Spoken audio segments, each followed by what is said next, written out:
office long before COVID-19 has been talking about health equity, has been talking about the need to help people understand when they're at risk and to actually intervene. And when you look at being black in America, number one, people unfortunately are more likely to be of low socioeconomic status, which makes it harder to social distance. Number two, we know that blacks are more likely to have diabetes, heart disease, lung disease, and I've shared myself personally that I have high blood pressure, that I have heart disease and spent a week in the ICU due to a heart condition, that I actually have asthma and I'm pre-diabetic. And so I represent that legacy of growing up poor and black in America, and I and many black Americans are at higher risk for COVID. It's why we need everyone to do their part to slow the spread.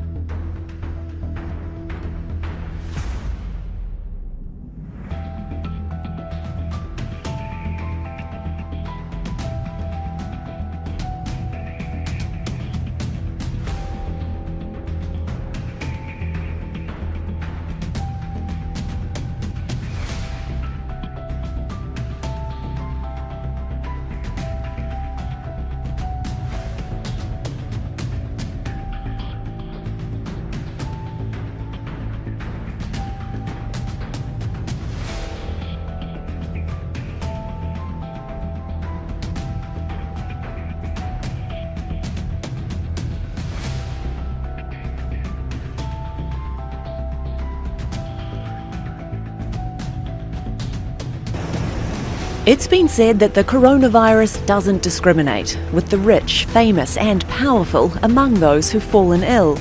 But that doesn't tell the full story, because some statistics suggest that if you're poor or from an ethnic minority, you're more likely to get sick or even die.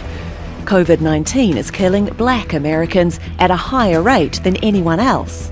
You wake up in the morning and like yesterday, and you kind of worry about what news you're going to get. Gary Harrell has lost 10 friends or family members to the virus. 8 were black, 1 Hispanic. Everyone seems to know someone whose life has been lost because of the virus. He lives in Louisiana, which, along with the states of Illinois and Michigan, has released preliminary data indicating a disproportionate number of African American victims of the virus. On Monday, more than 70% of fatalities in Louisiana were black, though they make up only a third of the population there. We've known literally forever that diseases like diabetes, hypertension, obesity, and asthma are disproportionately afflicting the minority populations, particularly the African Americans. People with those underlying conditions are usually more affected by the virus. But analysts suggest black Americans are also overrepresented because they're more likely to live in urban areas in cramped conditions and struggle to access quality healthcare. The same trends have been reported in the United Kingdom, with black or Asian patients more likely to be affected by the virus than white patients. It's a tremendous challenge. It's terrible. And provide support to African American citizens of this country who are going through a lot, but it's been disproportional. Gary says his community needs more than support, it needs action.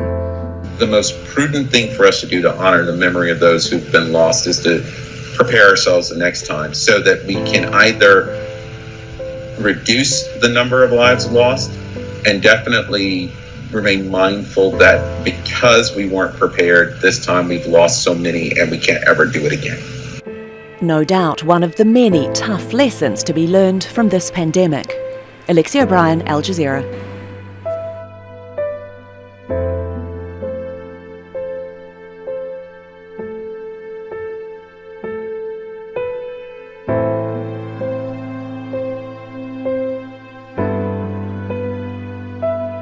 We're learning new details about the hardest hit demographics, with states across the country reporting that African Americans are dying at a higher rate from COVID-19. Metro has started collecting racial data for positive test results. News Channel 5's Alexandra Cohen talked to the experts on why COVID-19 deaths may be higher in the black community. In Metro Nashville's COVID-19 news conference today, Dr. James Hildreth warned the African American community about the risks of COVID-19. There is evidence emerging that African Americans are getting more severe disease from COVID-19 and dying at a much higher rate. The science and biology of COVID-19 predicted this. Lack of accessible health care plays a role too, according to Renee Robinson. She's a chemistry professor at Vanderbilt University who studies racial disparity in connection to health care. I think especially for Black communities where there's a high prevalence of underlying conditions like hypertension, diabetes, and asthma, if folks are aware that you have these underlying conditions, please take extreme measures to be safe and protect yourself. Today, Metro's COVID-19 task force announced that they will begin to release what race a patient is if they test positive for the novel coronavirus. We can't really understand what is happening without data. According to the health department in Nashville, they have people who are calling each patient that's positive with COVID-19 and asking them their race. So it could take a while before this data is officially released. And I think this is important for us to understand, one, how the disease is impacting certain communities, but also what we can do to be more aggressive in particular communities to really help prevent the spread of disease. Reporting in Nashville, Alexandra Cohen, News Channel 5. Thanks, Alexandra. Robinson says many African Americans have jobs that put them on the front lines, so they can't work remotely, which may be contributing to the problem as well. The state health department already releases race data in their daily reports.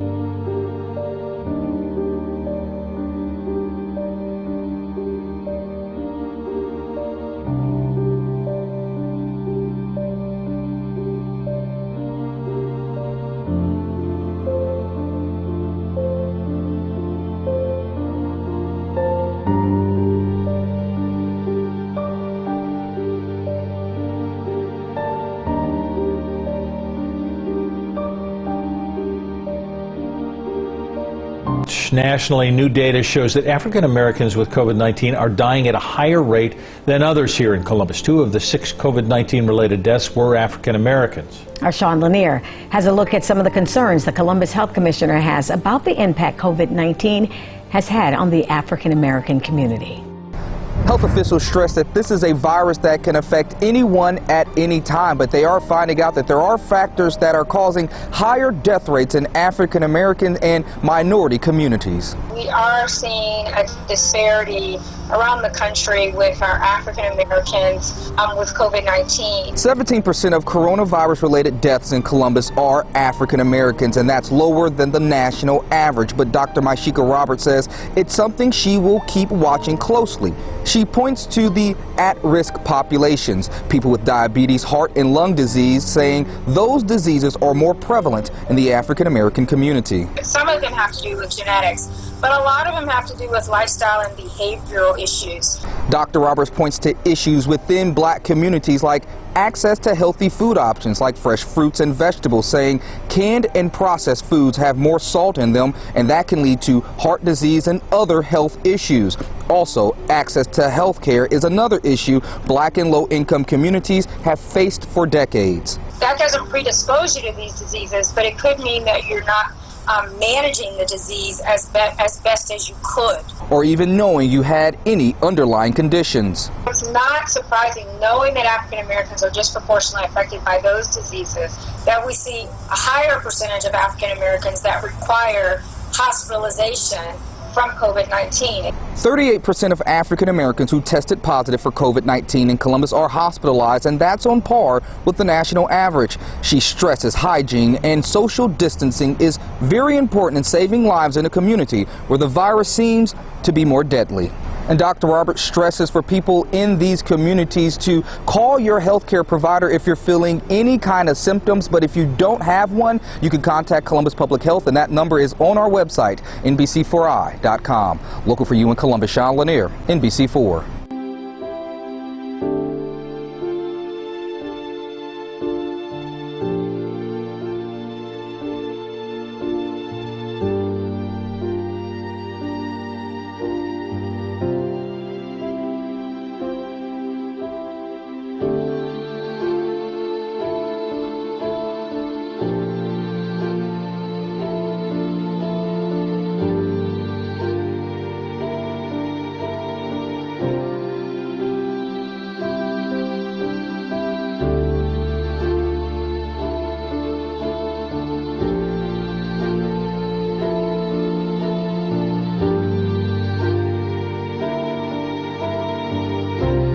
Unfortunately, when you look at the predisposing conditions that lead to a bad outcome with coronavirus, the things that get people into ICUs, that require intubation and often lead to death, they are just those very comorbidities that are unfortunately disproportionately prevalent in the African American populations. Dr. Anthony Fauci talking about the group of Americans that seem more susceptible to COVID-19. In Michigan, 14% of the population is black, but they make up 41% of coronavirus deaths. What we're seeing in Michigan is very similar in other states like Illinois and Louisiana.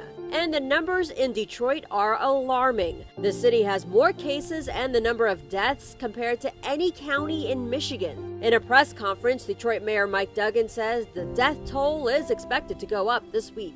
It's going to get worse before it gets better. We're going to lose a lot of our neighbors in the coming days. Community leaders are speaking out. Reverend Charles C. Adams of Hartford Memorial Baptist Church is concerned about the disproportionate impact the virus is having on the African American community. If you don't have health care, you're not going to be able to get the kind of treatment necessary for your underlying conditions, which makes you more vulnerable to the virus. And not all states have released this type of data, but the White House says they are planning to release information about the demographic numbers on this topic in the next coming days.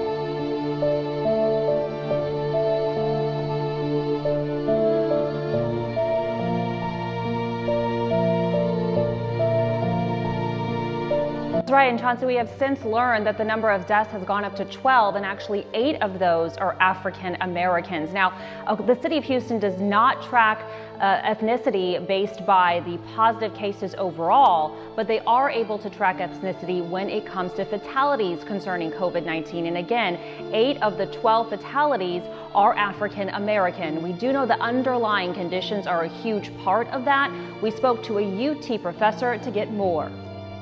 In each death concerning COVID-19 in the city of Houston, the patient had an underlying health condition. Of those cases, 2 were white, 2 are Hispanic, and a majority are African American. What it does appear for people that are already on the margins of life, for people who are having underlying medical issues, hypertension, diabetes, that those are the populations that have been adversely affected even more. And so in order to protect those vulnerable communities, it's important for them to stay away from large crowds and to engage in social distancing. Stephen Linder with UT Health has been examining underlying health conditions by region and race and says 55% of African Americans in the city of Houston have one of the 7 risk factors, compared to 43% of whites and 37% of Hispanics. There are disproportionate burdens of disease in our population, and some of it reflects our system of care, and some of it reflects our system of social supports, and some of it reflects our economy. Dr. Linder says there could be issues like access to health care or other socioeconomic factors that are contributing to. A crisis like this calls attention to the holes in the system, where all the weaknesses are. And I think part of this is we're seeing the weaknesses in our system in terms of having certain segments of the population bear a disproportionate amount of risk.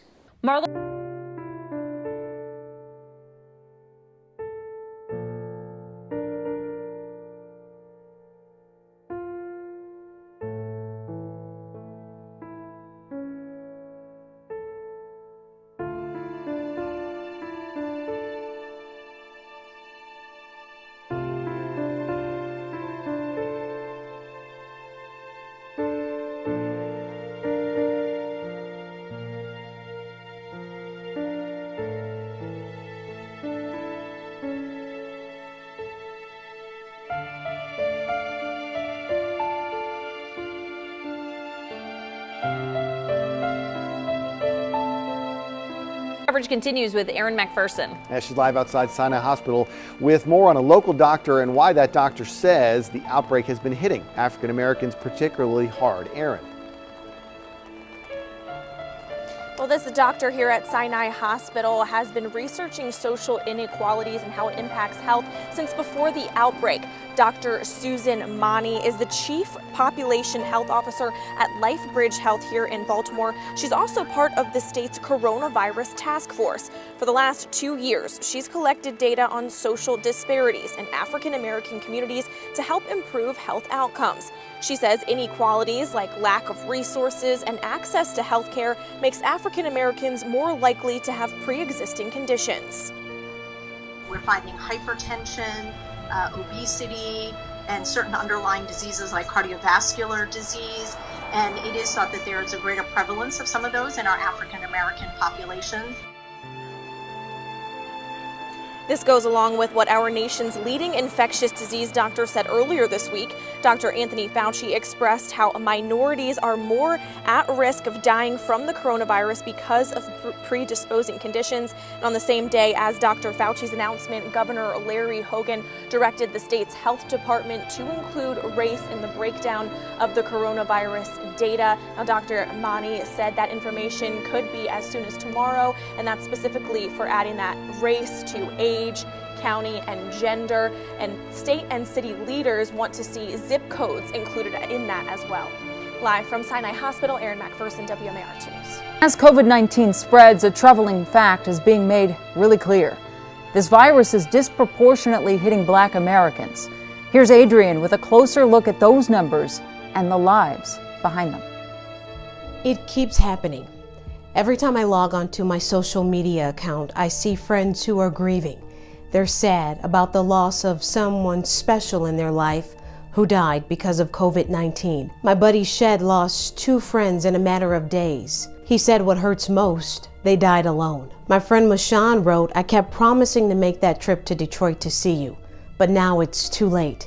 COVID-19 ended his Aunt Lisa's life. And my sorority sister Melanie wrote a post letting us all know this virus is real. She stood 6 feet away from her father's hospital bed as she said goodbye. And it's hitting Blacks in my home state of Michigan hard. Oh, Lord. A family friend was recently released from the hospital. I'm grateful for being alive. There are some people can't get up.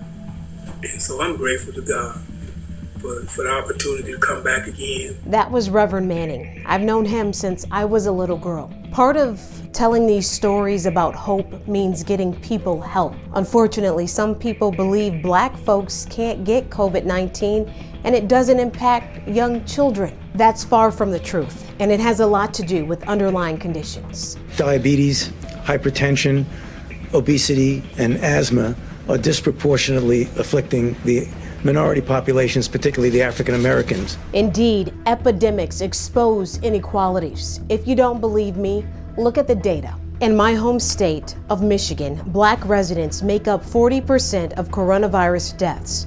The state population for Blacks is only 14%. Let's move to Chicago, where Blacks make up about 30% of the population. But about 70% of deaths linked to coronavirus in that city have been Black. In Milwaukee, 70% of coronavirus deaths are Blacks. They only make up 26% of the population. So we're very concerned about that. It's very sad.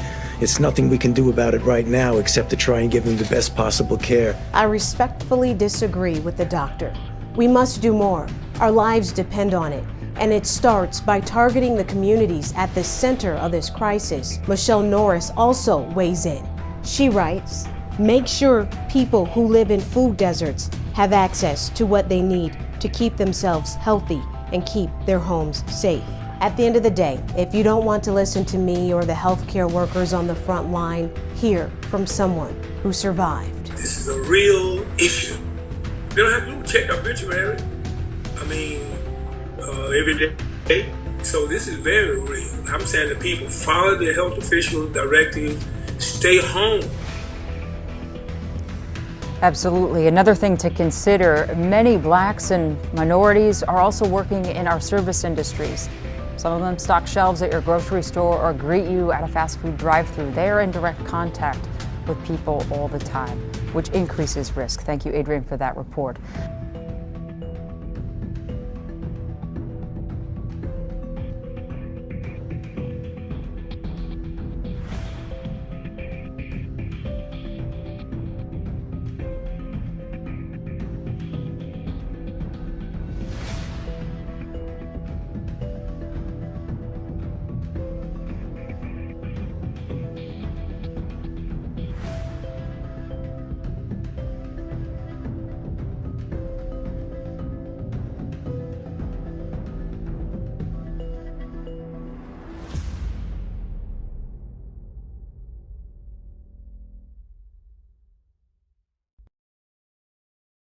We know that there is implicit and explicit bias that exists within the healthcare system. We know that African Americans are less likely to be tested, less likely to be admitted to the hospital, made less available to resources on a grand scale. This isn't something that's new. And so when you have a paucity of tests available, then those targeted populations are going to be even more at risk of having, being denied the same access to care as everyone else. When you have a system that's not treating these lower, or these people of lower socioeconomic status and these minority groups, they are then not being tested. They're sent back home to infect their community, and those workers who are now infected are going into the grocery store. And when the upper echelon of America are going to get their food, they will get infected too. What we know with the healthcare system is that it is flawed. We know that there is implicit and explicit bias that exists within the healthcare system, because we've taken an oath to do no harm, to take care of our community. And right now what our numbers are showing is that we're not doing that equally.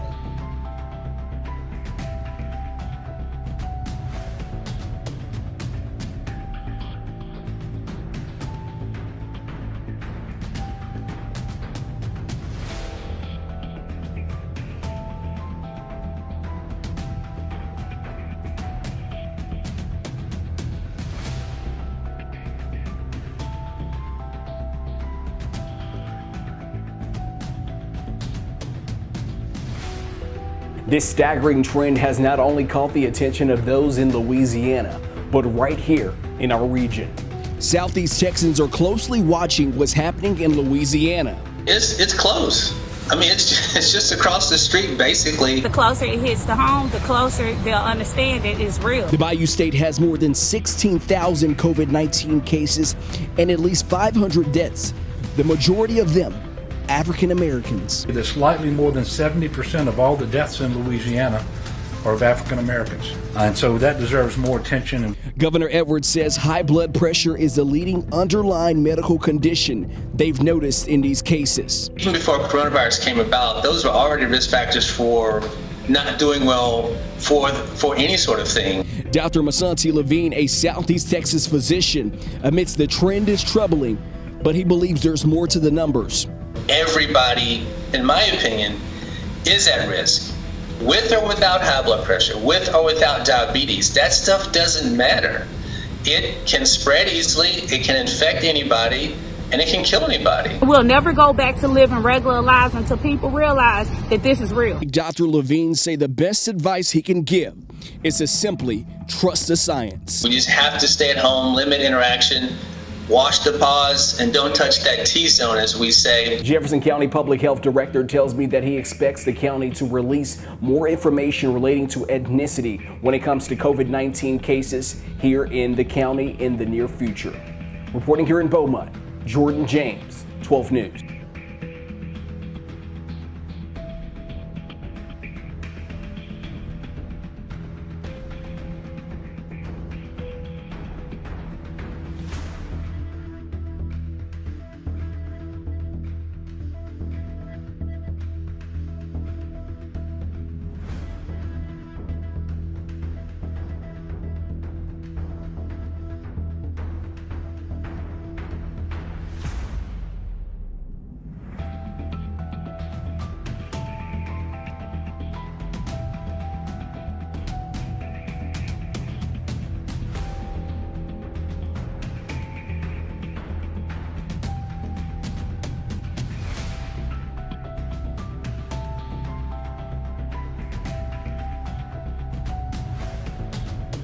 Are Black men most at risk of dying from the coronavirus? Some say COVID-19 is a great equalizer, striking without regard to sex, race, or economic status. But emerging research suggests that is not the case. International statistics clearly show men are more likely to die of COVID-19 than women. That trend's playing out in New York City as well, where COVID-19 is twice as deadly for men. And when it comes to race, a clear pattern is unfolding. When you look at the predisposing conditions that lead to a bad outcome with coronavirus, the things that get people into ICUs, that require intubation and often lead to death, they are just those very comorbidities that are unfortunately disproportionately prevalent in the African American populations. The racial disparity is clearly evident in state-level data.